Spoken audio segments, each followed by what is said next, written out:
Picture this. A brilliant young man picks up an axe and murders an elderly woman in cold blood. But here's what makes this story absolutely terrifying. You know who did it from page 1. This isn't about solving a mystery. This is about diving headfirst into the mind of a killer and discovering truths about human nature that will shake you to your core. We're talking about Dostoevsky's masterpiece, Crime and Punishment, a novel so psychologically intense that it's been messing with readers' heads since 1866. And if you think you understand what drives someone to murder, you're about to discover you know absolutely nothing. Before we dive into this psychological nightmare, hit that like button if you're ready to explore the darkest corners of the human psyche, and subscribe because we're about to unpack one of literature's most disturbing character studies. The title itself is genius in Russian. It literally means stepping across, and you'll see why that's so crucial. This isn't just about crime and punishment. This is about a man who believes he can step across the line that separates ordinary people from extraordinary ones, and the devastating consequences that follow. Meet Raskolnikov, a name that literally means schismatic, and trust me, that's no accident. This guy is everything Dostoevsky needed to create the perfect murderer. He's brilliant but broke, handsome but sick, rational but completely alienated from society. He's an atheist who believes God is dead, a former law student who can't even afford his studies. Dostoevsky basically gave him every possible reason to kill, but here's where it gets really twisted. Raskolnikov doesn't just wake up one day and decide to murder someone. He's got this whole theory worked out.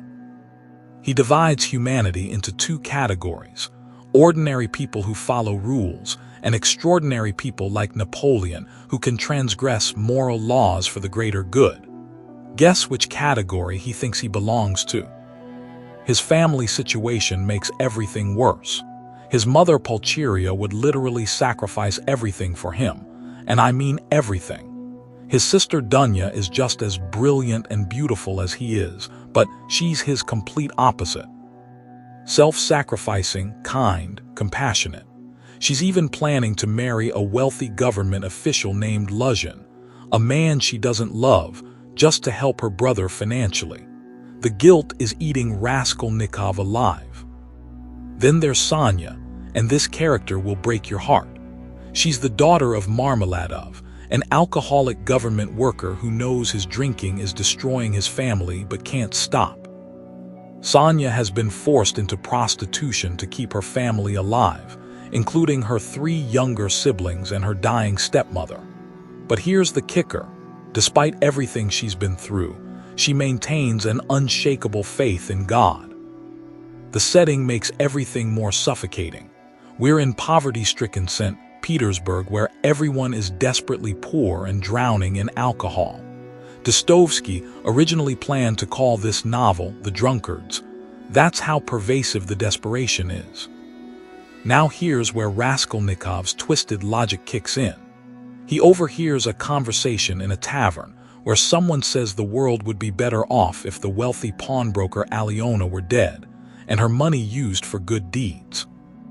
Alyona is genuinely awful. She's a wicked old woman who takes advantage of everyone while abusing her innocent, mentally challenged half-sister Lizaveta. So Raskolnikov makes his move. He goes to Alyona's apartment and murders her with an axe.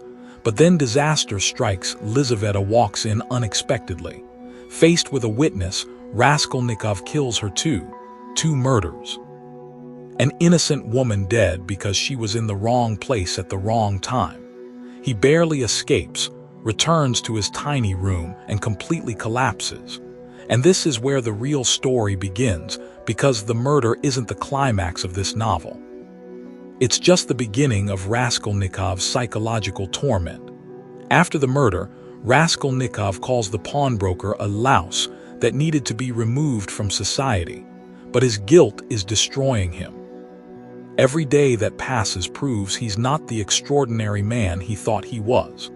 His conscience is rooted in that old religious morality he claims to reject, and it's driving him to the brink of madness. In killing those women, he's also killed part of himself. The police summon him the next day for an unrelated matter, but when they mention the murders, he faints. They start getting suspicious. He hides the stolen goods under a stone and visits his friend Raskolnikov, but he's so paranoid he can't even accept help. He falls into fever-induced nightmares for days. Then his world gets more complicated. Marmeladov gets run over and dies, and Raskolnikov gives his last money to Sonya. His mother and sister arrive unexpectedly, and their presence irritates him so much he commands Dunya to break her engagement with Luzhin. Enter Porfiry Petrovich, the investigating magistrate and Raskolnikov's primary antagonist. This guy is a master of psychological manipulation. He appears only occasionally, but his presence haunts every page. Raskolnikov is convinced Porfiry suspects him, and their cat-and-mouse game becomes absolutely excruciating. But wait, it gets weirder. A mysterious stranger calls Raskolnikov a murderer in the street, terrifying him. Then another enigmatic character appears, Svidrigailov, Dunya's former employer who's obsessed with her. Like Raskolnikov, he considers himself an extraordinary man with no faith in God. He offers Raskolnikov money for Dunya's hand, but something about him is deeply unsettling. The family drama explodes when they expose Luzhin's lies about Dunya. She breaks the engagement, but Raskolnikov ruins the moment by telling his family he never wants to see them again. His friend Razumikhin chases after him, and in one powerful moment of silent communication, Razumikhin realizes without a word being spoken that Raskolnikov is the murderer. Desperate for salvation, Raskolnikov goes to Sonya, who reads him the biblical story of Lazarus rising from the dead, a promise of new life through faith. But Raskolnikov's torture continues. Porfiry plays more psychological games with him, and just when the tension peaks, a workman bursts in and confesses to the murders himself. After Marmeladov's funeral, Raskolnikov finally breaks. He confesses to Sonya, who begs him to confess to the authorities. But Svidrigailov has been eavesdropping and now knows the truth.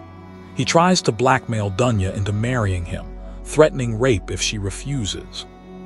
She shoots at him but can't bring herself to commit murder, unlike Raskolnikov. Seeing how much she despises him, having lost his sense of being extraordinary, his faith, and his love, Svidrigailov has nothing left. He commits suicide. Porfiry confronts Raskolnikov one final time, urging him to confess even though he has no evidence for an arrest. Raskolnikov finally tells his family he's going to confess. Sonya gives him a cross to wear. On his way to the police station, he stops in a marketplace and kisses the ground, a gesture of reconnection with humanity and Russian soil. Then he confesses. The epilogue is crucial and heavily debated. Raskolnikov gets only 8 years in Siberian prison instead of death. Sonya moves to the prison town and visits him regularly. His mother becomes delirious and dies after his arrest. Razumikhin and Dunya get married. But here's the key psychological development. For a while, Raskolnikov still believes his crime was just an error rather than a sin. He thinks he simply wasn't extraordinary enough.